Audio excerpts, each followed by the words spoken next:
Welcome back to the narration of Life in the World Unseen.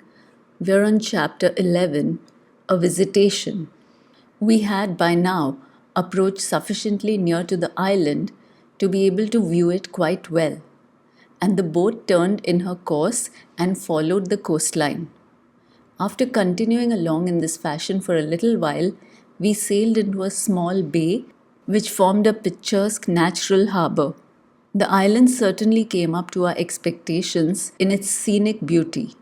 There were not many dwellings upon it. Those that were to be seen were more summer houses than anything else. But the great feature of the place was the number of trees, none of them very tall, but all were of particularly vigorous growth. And in the branches, we could see scores of the most wonderful birds, whose plumage presented a riot of color. Some of the birds were flying about, others, the larger variety, were walking majestically along the ground. But all of them were unafraid of us. They walked with us as we strolled along, and when we held up our hands, some small bird would be sure to perch upon our fingers. They seemed to know us, to know that any harm coming to them was an utter impossibility. They were not required to make a constant search for food, nor exercise a perpetual vigilance against what on earth would be their natural enemies. They were, like ourselves, part of the eternal world of spirit, enjoying in their way, as we do in ours, their eternal life. Their very existence there was just another of those thousands of things that are given to us for our delight. The birds that had the most gorgeous plumage were evidently of the kind that live in the tropical parts of the earth plane and which are never seen by the eye of man until he comes to the spirit world. By the perfect adjustment of temperature, they were able to live in comfort with those of less spectacular appearance. And all the while, they were singing and twittering in a symphony of sound. It was never wearying, in spite of the quantity of sound that was going on, because in some extraordinary fashion, the musical sounds blended with each other. Neither were they piercing in quality, despite the fact that many of the small birds' songs were themselves high-pitched. But it was their trusting friendliness that was so delightful by comparison with the earthly birds, whose life there takes them into another world almost. Here we were part of the same free world, and the understanding between the birds and ourselves was reciprocal. When we spoke to them, we felt they knew just what we were saying, and in some subtle way, we seemed to know just what their thoughts were. To call to any particular bird meant that that bird understood, and it came to us. Our friends, of course, had encountered all this before, but to Ruth and me, it was a new and very wonderful experience. And the thought came to me that had I really considered the matter and perhaps used my mind a little more, I might have known that we should eventually see something of this sort. For why, I asked myself, should the great Father of Heaven create all the beautiful birds solely for the earth plane and make them live in places that are frequently quite inaccessible to man, where he can never see them and enjoy them? Would the far greater world of spirit be denied the beautiful things that are given to the earth world? Here was the answer, before and around us. It is in the conceit and self-importance of man that he should think that beauty is expressly created for his pleasure while on earth. Incarnate man thinks he has the monopoly of beauty. When he becomes discarnate, he eventually wakes up to the fact that he has never really seen how great beauty can be, and he becomes silent and humble, perhaps for the first time in his life. It's a salutary lesson, the awakening in spirit, believe me, my dear friend, with many a shock to accompany it. The perfect blaze of color from all the birds we could see about us was almost too much for us to take in at one visit.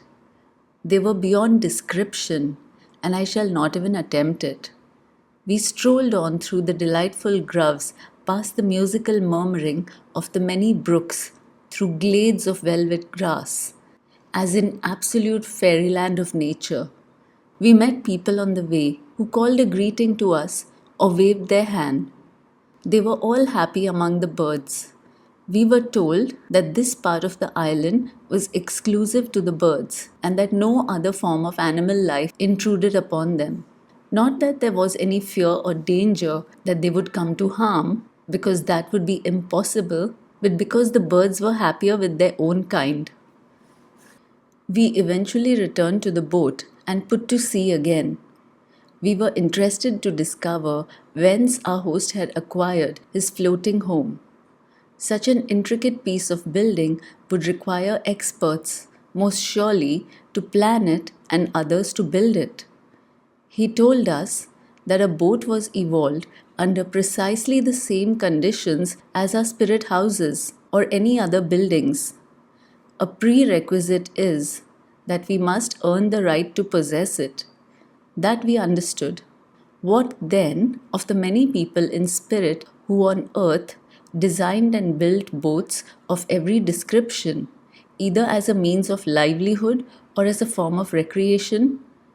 Would the latter particularly abandon such pleasure when they could continue their handicraft? Here they have the means and the motive to carry on their task, whether it be for work or for pleasure. And it can be said that though many build their boats for the pleasure of doing so, yet they give great pleasure to many others who have a fondness for the sea and ships. Their pleasure becomes their work, and their work is pleasure. The task of actually constructing a craft is highly technical, and the methods of the spirit world, so entirely different from those of the earth plane, have to be mastered. Although we must earn the right to possess in the spirit world, we have the aid of our friends in the actual building. We can form in our minds, when on earth, the shape of something we long to have, a garden, a home, or whatever it may be. It will then be a thought form and will be converted from that into actual spirit substance by the help of experts. Our return was as delightful as our outward journey. When we drew into the land again, our host extended a permanent invitation to us to visit them on board whenever we wished and enjoy with them all the recreation of sailing on sea. As we walked along the sandy beach, Edwin recalled to our minds the great building in the center of the city by telling us that very shortly there would be a visitation from a being of the higher realms, and for which many would be foregathering in the domed temple. Would we care to join him? It was not in any sense to be considered a specific act of worship for which this personage was visiting the realm. Such things as worship do not require conscious effort. They come spontaneously from the heart. But our visitant would bring with him not only his own radiance, but the radiance of the heavenly sphere which he graced. We at once expressed our eagerness to go with him, as we both felt that we would not have ventured there alone, since we had all along been under Edwin's guidance. As we walked down the broad avenue of trees and gardens, we formed part of a great concourse of people who were all proceeding in the same direction and obviously for the same purpose. Strange to say that although we were among so many people, yet we never experienced the feeling so common on earth of being amongst a large crowd. It was an extraordinary feeling which Ruth shared with me. We supposed that we had expected our old earthly sensations would have overcome us, the fear that in such an immense assembly of people there would be something of the confusion that one is accustomed to on the earth plane, the jostling and the noise, and above all, the sense of time passing when our enjoyment would be over and past. To have such ideas as these was quite ridiculous, and Ruth and I laughed at ourselves, as did Edwin, for expressing such notions or entertaining them for an instant. We felt, because we knew, that everything was in perfect order, that everyone knew what to do or where to go, and that there was no question of another's superiority over ourselves for reasons of privilege. We felt that we were expected for the support we should give, and that a personal welcome was waiting for us. Was not this sufficient to banish all feelings of discomfort and uneasiness? There was, moreover, a unity of mind among us that is not possible on the earth plane, even with those of the same religious beliefs. What earthly religion is there where all its adherents are entirely of one mind? There is none. It has been thought essential on earth that to offer up thanks and worship to the Supreme Being, there must be a complexity of ritual and formularies and ceremonies with creeds and dogmas and strange beliefs over which there is as much diversity of views as are numbers of different religions.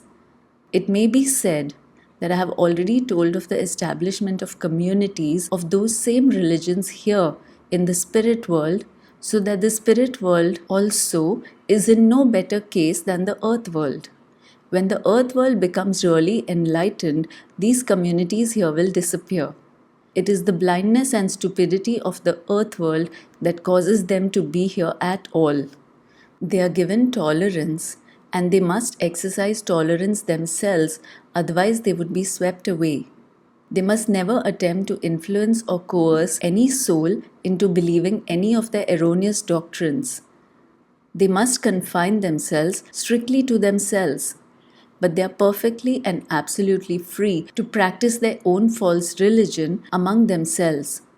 The truth awaits them on the threshold of their churches as they leave their places of worship, not when they have entered. When a soul, at length, perceives the futility of his particular and peculiar religious beliefs, he quickly dissociates himself from them, and in full freedom and complete truth, which has no creeds or ecclesiastical commandments, he offers up his thoughts to his heavenly Father just as they flow from his mind, free and unaffected, stripped of all jargon, simple and heartfelt. But we have our temples where we can receive the great messengers from the highest realms, fitting places to receive the Father's representatives, and where such messengers can send our united thanks and our petitions to the great source of all. We do not worship blindly as on earth. As we drew close to the temple, we could already feel ourselves being, as it were, charged with spiritual force. Edwin told us this was always the case because of the immense power brought by the higher visitants, which remained undiminished within a wide circle of the temple. It was for this reason that the temple stood completely isolated with no other buildings near it. Gardens alone surrounded it, a great sea of flowers, extending, it almost seemed, as far as the eye could see, and presenting such a galaxy of brilliant color in great banks and masses as the earth could never contemplate. And arising from all this were the most heavenly sounds of music and the most delicate perfumes, the effect upon us being that of pure exaltation of the spirit. We felt that we were lifted up above ourselves right out into another realm. The building itself was magnificent. It was stately, it was grand, it was an inspiration in itself. It appeared to be made of the finest crystal, but it was not transparent. Massive pillars were polished until they shone like the sun, while every carving flashed its brilliant colors until the whole edifice was a temple of light. Never did I think such scintillations possible, for not only did the surfaces reflect the light in the ordinary way, they gave out a light of their own that could be felt spiritually. Edwin took us to some seats which we knew to be our own. We had that feeling of familiarity with them as one does with a favorite chair at home. Above us was the great dome of exquisitely wrought gold, which reflected the hundreds of colors that shone from the rest of the building. But the focus of all attention was upon the marble sanctuary, which word I must use for want of a better, at the end of the temple. It had a shallow balustrade with a central opening at the head of a flight of steps leading down onto the floor. We could hear the sounds of music, but whence it came I knew not, because there was no sign of any musicians. The music was evidently provided by a large orchestra of strings only, for there were no sounds of other instruments of the orchestra.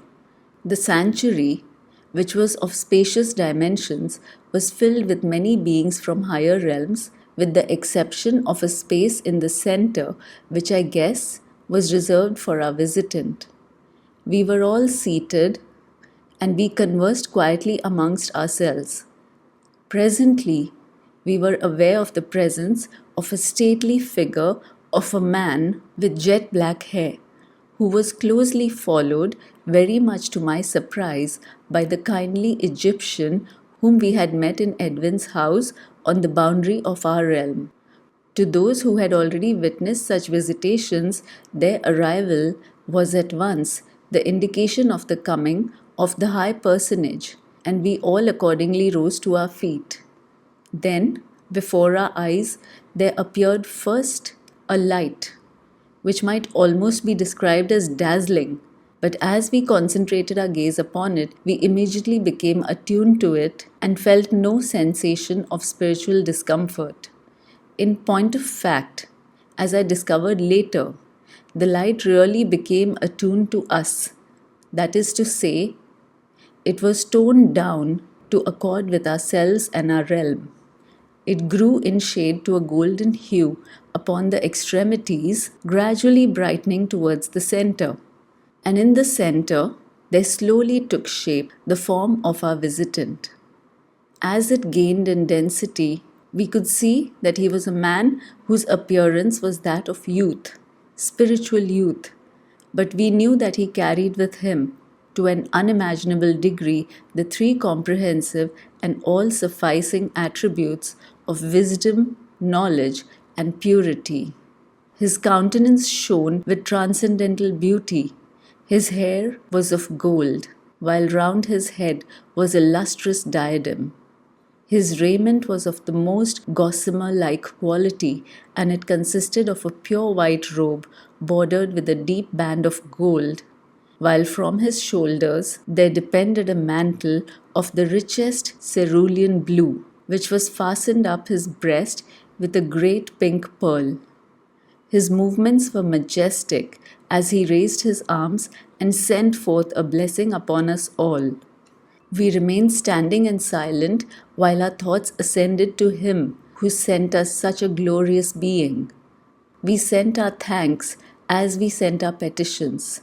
For myself, I had one boon to ask, and I asked for it. It is not possible for me to convey to you one fraction of the exaltation of spirit that I felt while in the presence, though distant, of this heavenly guest. But I do know that not for long could I have remained in that temple while he was there without undergoing the almost crushing consciousness that I was low, yet very low, upon the scale of spiritual evolution and progression. And yet, I knew that he was sending out to me, as to all of us, thoughts of encouragement, of good hope, of kindness in the very high degree that made me feel that I must never, never despair attaining to the highest spiritual realm, and that there was good and useful work ready for me to do in the service of man, and that in the doing thereof, I would have the whole of the spiritual realms behind me, as they are behind every single soul who works in the service of man. With a final benediction upon us, this resplendent and truly regal being was gone from our sight. We remained seated for a while, and gradually the temple began to empty. I had no inclination to move, and Edwin told us we could stay there as long as we wished. The building was, therefore, practically empty when I saw the figure of the Egyptian approaching us. He greeted us warmly and asked me if I would be good enough to go with him as he wished to introduce me to his master. I thanked him for his continued interest in me, and what was my astonishment when he led me into the presence of the man with whom he had entered the sanctuary. I had only been able to see him from my seat, but close up I could see that a pair of dark sparkling eyes matched his raven hair, which was made more pronounced by the slight paleness of his complexion.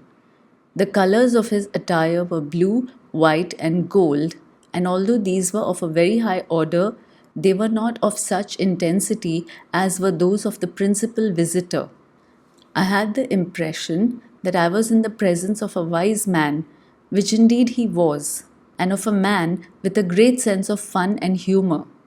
It must be ever remembered that fun and humour are not, and will never be, the sole prerogative of inhabitants of the earth plane, however much they may like to claim a monopoly of them, and however much they may like to deny us our light-hearted merriment, we shall continue to laugh in spite of their possible disapproval.